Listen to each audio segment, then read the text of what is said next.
इस कहानी की शुरुआत में हमें बताया जाता है कि नेजा और आओ बिंग ने मिलकर स्वर्ग के आक्रोश का सामना किया, पर उनके शरीर नष्ट हो चुके थे। इसीलिए मास्टर ताइजेन ने अपने जादुई इंद्र कमल में उनकी आत्मा को बचा लिया। गांव के सभी लोग वहां आ चुके थे और वो उन लोटस से एक हाइजेनिक कमल जल तैयार कर रहे थे, पर नेजा को कुछ गड़बड़ लगती है क्योंकि लोग गंदी चीजें उसमें मिला रहे थे। और अब कमल जल में ताइजेन उन दोनों की सोल को भेज देते हैं। पिंग अपने तराशने की कला का इस्तेमाल करके उन दोनों की बॉडी को पहले की तरह ही शेप दे देता है, पर उनकी बॉडी अभी सख्त नहीं हुई थी जिससे वो ठीक से मूव भी नहीं कर पा रहे होते। ताइजेन कहते हैं कि तुम दोनों अभी अंडर कंस्ट्रक्शन हो, इसीलिए हिलो मत। अब वहाँ पर महाराज और महारानी भी आ जाते हैं। महाराज कहते हैं कि हमने सेना तैयार कर ली है ताकि हम शेन का सामना कर सके। ताइजेन कहते हैं कि अकेला शेन गोंगबाओ हमारा कुछ नहीं बिगाड़ सकता। तभी नेजा अपनी बॉडी से बाहर आ जाता है और कहता है कि आपने हमें पुराना रूप क्यों दिया, आपको मुझे एक नया रूप देना चाहिए था जिससे मैं और भी शानदार लगूं। महाराज और महारानी को भी ऐसा ही लगता है। पिंग नेजा के अनुसार उसकी फिजिकल बॉडी में बदलाव करता है, पर महाराज महारानी चाहते थे कि नेजा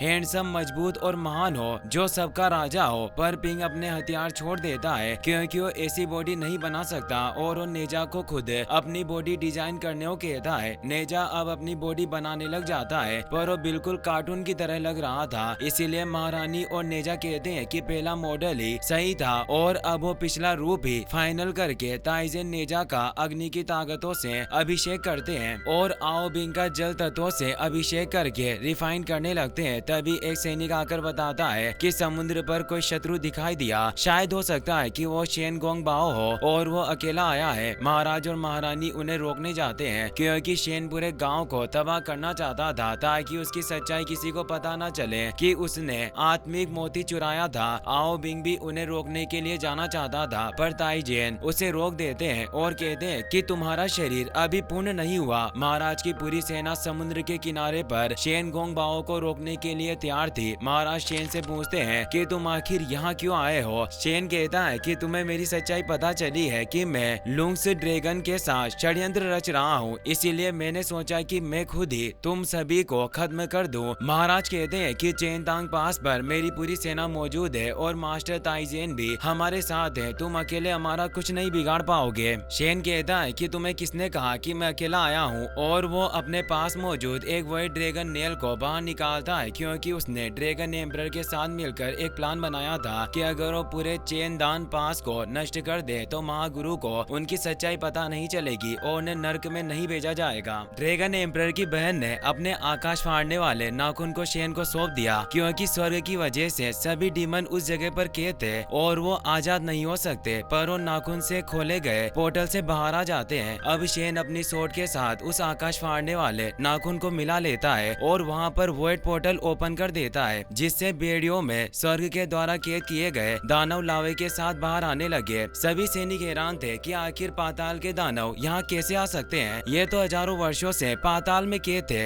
वहीं वो वाटर डीमन दोनों पहरेदारों के साथ बाहर आ गया था और वो वहाँ से भाग जाता है। दोनों पहरेदार आपस में ही फाइट करने लगते हैं क्योंकि वो खुद को घायल करना चाहते थे ताकि महाराज को लगे कि उस डीमन ने उनके साथ ऐसा किया। ताइजेन उन दोनों को देख रहे थे और उन्हें पहरा देने की बोलते हैं। दोनों अपने हथियार से वहाँ एक प्रोटेक्टिव शील्ड क्रिएट कर देते हैं। पाताल के राक्षस चेनदान पास की सेना पर टूट पड़े थे और वो तेजी से सभी सैनिकों को मार रहे थे। महाराज और महारानी भी उन राक्षसों से फाइट करने लग जाते हैं। महारानी अपने सैनिकों को बचा रही थी और डीमंस को मार रही होती है। तभी शेन की नजर एनर्जी शील्ड पर जाती है, इसीलिए शेन उस तरफ जाने लगता है। महाराज और महारानी जब ये देखते हैं तो उसे रोकने जाते हैं। शेन आओ बिंग को जिंदा देखकर खुश होता है। आओ बिंग बताता है कि ताइजेन मुझे नया शरीर दे रहे हैं, इसीलिए आप ये युद्ध बंद कर दीजिए। पर शेन नेजा को मारना चाहता था, इसीलिए वो उस ढाल को तोड़ने लग जाता है, पर वो उसे नहीं तोड़ पाता। इसीलिए ताइजेन उसे चिढ़ाने लगता है कि तुम इसे तोड़ नहीं सकते। तो शेन अपनी सोर्ड का इस्तेमाल करके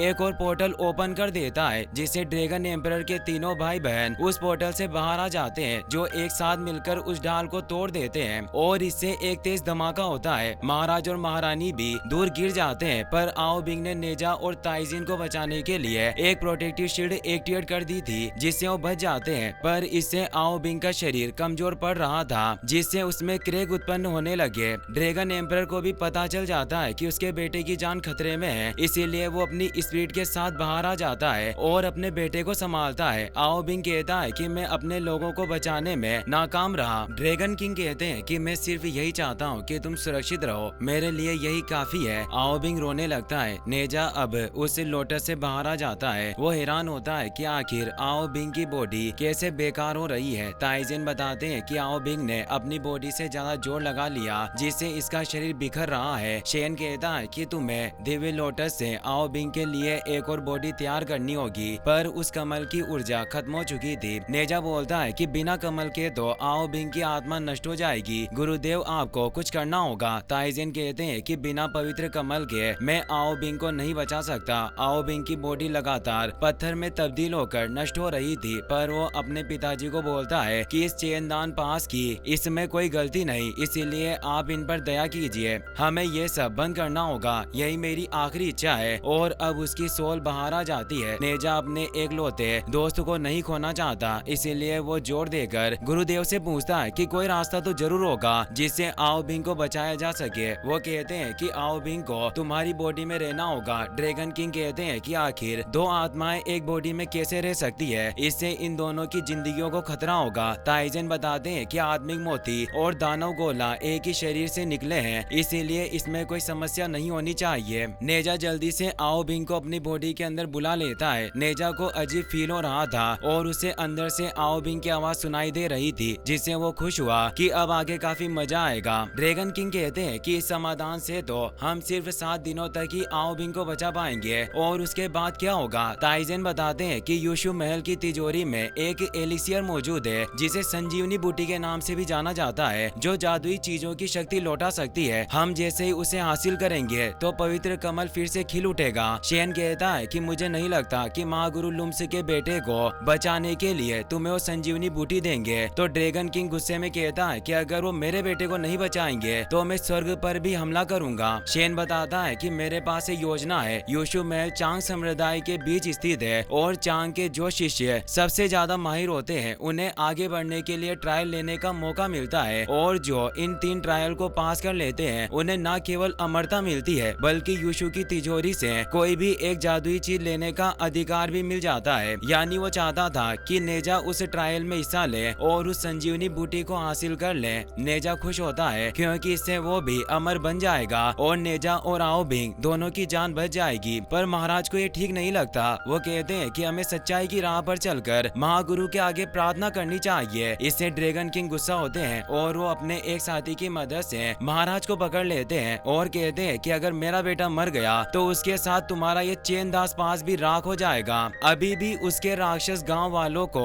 मारने में लगे हुए थे। नेजा गुस्से में ड्रैगन किंग से कहता है कि आओ बिंग मेरा दोस्त है और मैं उसके लिए कुछ भी करूंगा, लेकिन अगर मेरे चैनदास पास को कुछ हुआ तो तुम्हारे ड्रैगन के लुंग्स पैलेस का कोई भी डीमन जिंदा नहीं बचेगा। ड्रैगन किंग महाराज को छोड़ देता है और बताता है कि नेजा और ताइजेन के अलावा कोई भी चैनदान की सीमा से बाहर नहीं जाएगा। 7 दिनों के अंदर अगर आओ बिंग ठीक नहीं हुआ और मेरे इस हमले की खबर बाहर गई तो चैनदास पास हमेशा के लिए राख हो जाएगा। और वो शेन से बोलता है कि मुझे अपने इन ड्रैगन भाई बहनों पर भरोसा नहीं और ना ही मैं अपनी सोल पावर से इस जगह पर बाहर रह सकता हूँ, इसीलिए शेन तुम्हें ही चैनदान पास की पहरेदारी करनी होगी। शेन उनकी बात समझ जाता है। गाँव के सभी लोग भी नेजा को अलविदा कहने के लिए आए होते हैं क्योंकि नेजा मास्टर के साथ यूशु पैलेस जाने वाला था। गाँव वाले अब नेजा से काफी खुश थे क्योंकि उसकी वजह से चैनदान पास बच जाएगा। और गांव के बच्चे भी बोलते हैं कि युवराज आज से हमारी दानव बख्शक गैंग का नाम नेजा गैंग होगा और हम सभी आपके आदेश का पालन करेंगे। पर नेजा तो उनके साथ खेलना चाहता था, पर कोई उसके साथ शटल को गेम खेलने को तैयार नहीं होता क्योंकि नेजा की पावर बहुत ज्यादा थी। महाराज उसके साथ खेलते हैं पर उन्हें चोट लग रही थी, जिससे महारानी भी आगे आ जाती है। पर नेजा समझ जाता है कि उसके माता पिता उसे खुश करने के लिए कुछ भी करने को तैयार हैं और अब उसके जाने का वक्त हो गया था। महारानी उसे हक करने लगती है पर सभी गांव वाले देख रहे थे, इसीलिए नेजा उन्हें हक नहीं करता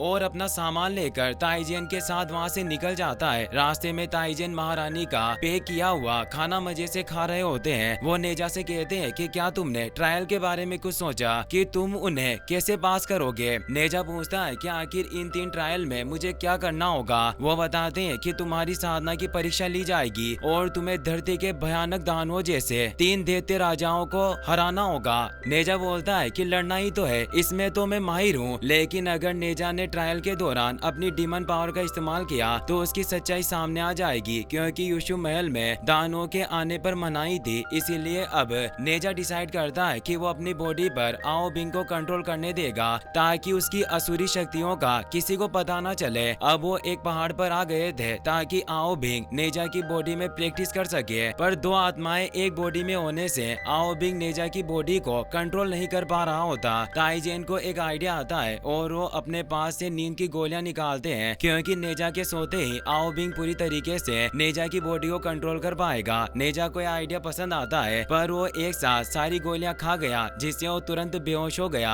अब आओ बिंग नेजा की बॉडी को कंट्रोल कर लेता है, जिससे उसका फेस भी बदल चुका था। इससे ताइजेन खुश होते हैं और अब आओ बिंग अपनी दिव्य शक्तियों का इस्तेमाल करके ताइजेन से फाइट करने लग जाता है, पर आओ बिंग काफी पावरफुल होने से उन्हें काफी पीटता है। अब वो आगे बढ़ने लगे। वो कुनलुन पर्वत से होते हुए आगे बढ़ते हैं। वहाँ काफी सारे लोग उस पर्वत की तरफ बढ़ रहे थे। ताइजेन बताते हैं कि ये कोई स्वर्ग का रास्ता नहीं, पर ये सभी लोग अमर होने के लिए चांग सेक्टर में शामिल होना चाहते हैं, और वो आओ बिंग को चांग सेक्टर के जेट स्लिप दिखाते हैं जो चांग सेक्टर के अमर आत्मा की निशानी थी। और नेजा के जो 2 भाई हैं वो पहले ही ट्रायल में सफल हो चुके थे और उन दोनों की गिनती संप्रदाय के अव्वल शिष्यों में होती है। और अब वो कुछ ही देर में युशु महल में पहुंच जाते हैं जो काफी खूबसूरत होता है। और अब युशु महल में कई सारे बर्ड मिलकर एक रास्ता बनाने लगे, क्योंकि मशहूर दानव शिकारी वापस लौट रहे थे जो धरती पर मानवता को दुखी करने वाले डीमन को कैद किया करते थे ताकि शांति बनी रहे। और इन सभी डीमन हंटर का लीडर इमोर्टल वुलियांग का शिष्य था। अब वो दोनों महल के अंदर आ जाते हैं, जहाँ पर इमोर्टल वुलियांग मास्टर ताइजेन को देखकर खुश होते हैं और उनका स्वागत करते हैं। अभी वुलियांग ही इस महल की सारी भागदौड़ संभाल रहे थे, क्योंकि महागुरु एकांत में चले गए थे। ताइजेन उन्हें बताता है कि मैं अमरता की परीक्षा के लिए अपने शिष्य को लेकर आया हूँ। वुलियांग भी नहीं जानते थे कि नेजा आत्मिक मोती से नहीं बल्कि असुरी मोती से जन्मा है, क्योंकि आओ बिंग ने अभी नेजा की बॉडी को कंट्रोल किया हुआ था। पर अचानक नेजा की वापस आँख खुल जाती है और उसे सुसु आ रहा था, इसीलिए वो पास के ही तालाब में सुसु करने लगता है। पर ताइजेन उसे रोक देते हैं कि यह कोई सुसु करने की जगह नहीं है। वुलियांग की डिसिपल ग्राना नेजा को शौचालय लेकर जाने लगती है। नेजा ग्राना से सवाल पूछ रहा हो और उसे बहुत जोर की लगी थी, इसीलिए वो जल्दी से आगे जाने लगा, जिससे ग्राना की ड्रेस फट जाती है। ग्राना कपड़े बदलने के लिए चली जाती है। नेजा को शौचालय का रास्ता पता नहीं होता, इसीलिए वो पवित्र जल के रूम में आकर वहीं सुसु कर देता है और उस जल को वुलियांग बड़े चाव से पीते हैं। ताइजेन भी उसका सेवन करने लगते हैं, पर नेजा बताता है कि मैंने इसमें ही सुसु किया, जिससे वो कुल्ला कर देते हैं और वुलिंग से बोलते हैं कि हमें देरी नहीं करनी चाहिए और जल्दी से नेजा के ट्रायल को शुरू कर देना चाहिए, क्योंकि समय बहुत मूल्यवान है। तो वो अपने शिष्य दीरू को नेजा के ट्रायल करवाने का काम सौंपते हैं और अब वो तीनों ही वहाँ से निकल जाते हैं। वहीं अब हमें चेनदान पास का सीन दिखाया जाता है, जहाँ अब युद्ध खत्म हो चुका था। सभी डीमन शांत हो गए थे और शेन डीमन की मदद से प्रैक्टिस कर रहा होता है। तभी महाराज वहाँ जाते हैं। वो शेन से कहते हैं कि युद्ध की वजह से हमारे काफी लोग घायल हुए और इनके इलाज के लिए जड़ी बूटियां कम पड़ रही है, इसीलिए आप डॉक्टर्स के लिए दरवाजा खोल दें। शेन इनकार करता हुआ बताता है कि जो कोई आत्मिक मोती की सच्चाई जानता है वो इस जगह से बाहर नहीं जा सकता।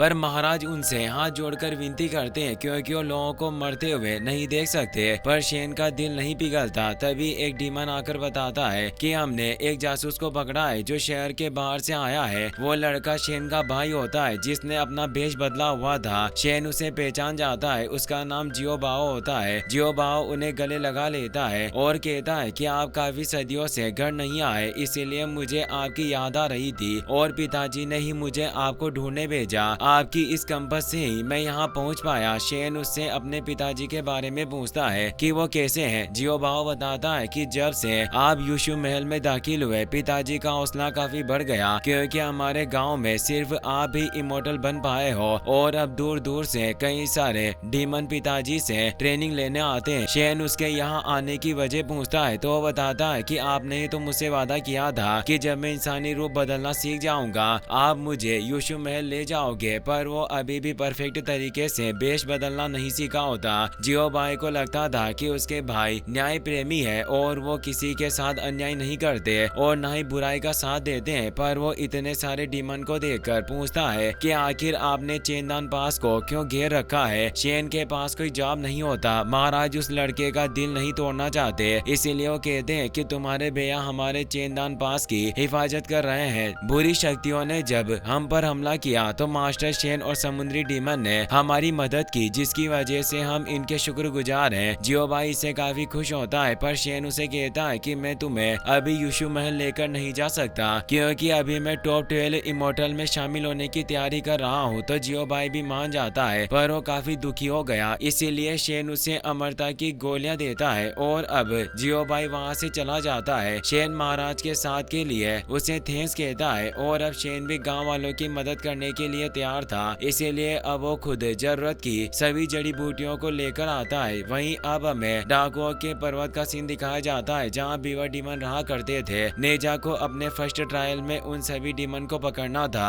बीवर का डीमन लीडर नेजा से लड़ने के लिए आता है, तो नेजा आओ बिंग को जागृत करने के लिए एक नींद की गोली खा लेता है। आओ बिंग अब अपनी पावर का इस्तेमाल करके एक दीवार को तोड़ देता है, जिससे बीवर लीडर डर गया और वो अपने सेनापति को उससे लड़ने भेजता है। पर तभी नेजा वापस से जाग जाता है, क्योंकि गोली का असर खत्म हो गया था। नेजा और आओ बिंग परेशान होते हैं। नेजा नींद निकालने के लिए बहुत सारी गोलियां खाने लगता है, पर सभी सेनापति नेजा पर हमला कर देते हैं, जिससे वो भागने के चक्कर में बच नहीं पाता और वो पूरी गोलियां उन बीवर डीमन के सूप में जाकर गिर जाती है। सेनापति काफी खुश होता है कि उसने नेजा को हरा दिया। ताइजेन और धीरू भी ये सब देख रहे थे। धीरू कहता है कि शायद हमें परीक्षा बंद करनी चाहिए, मुझे लगता है कि नेजा को थोड़ी और मेहनत करने की जरूरत है। पर ताइजेन उसे कहते हैं कि नेजा शरारती है, तो वो सिर्फ दानव से खेल रहा है और कमजोर होने का नाटक कर रहा है। नेजा देखता है कि उसकी सारी गोलियां सूप के साथ मिल चुकी थी, इसीलिए नेजा उस पूरे सूप को ही पीने लगता है, पर वो बहुत गंदा था। बीवर लीडर को लग रहा था कि नेजा कमजोर है, वो उसे हरा देगा, इसीलिए वो हथियार लेकर नेजा की तरफ बढ़ने लगा। पर आओ बिंग के जागृत होने से आओ बिंग उसे काफी दूर फेंक देता है और अब आओ बिंग उस डीमन को बुरी तरीके से मारने लग जाता है। बीवर लीडर हार मान लेता है, पर तभी नेजा को उल्टी हो गई और वो वापस से जाग जाता है। सेनापति को लग रहा था कि वो नेजा को हरा सकता है और नेजा अपनी आसुरी शक्तियों का इस्तेमाल नहीं कर सकता था, इसीलिए बीवर उसे बुरी तरीके से पीटने लग जाता है। नेजा सोचता है कि मैं ट्रायल में हार नहीं सकता, मुझे अपने माँ बाप और पूरे चेनदान पास को बचाना है, इसीलिए वो अपनी की हुई उल्टी को ही पीने का दृढ़ निश्चय कर लेता है। पर उल्टी देखकर ही उसे वापस उल्टी हो जाती है और सेनापति उसे जोर जोर से किक मारता है, जिससे वो पत्थरों के पास जा गिरा और अब पत्थर नेजा पर गिरने की वजह से सभी डीमन को लग रहा था कि नेजा का काम खल्लास हो चुका है। पर नेजा सिर्फ बेहोश हुआ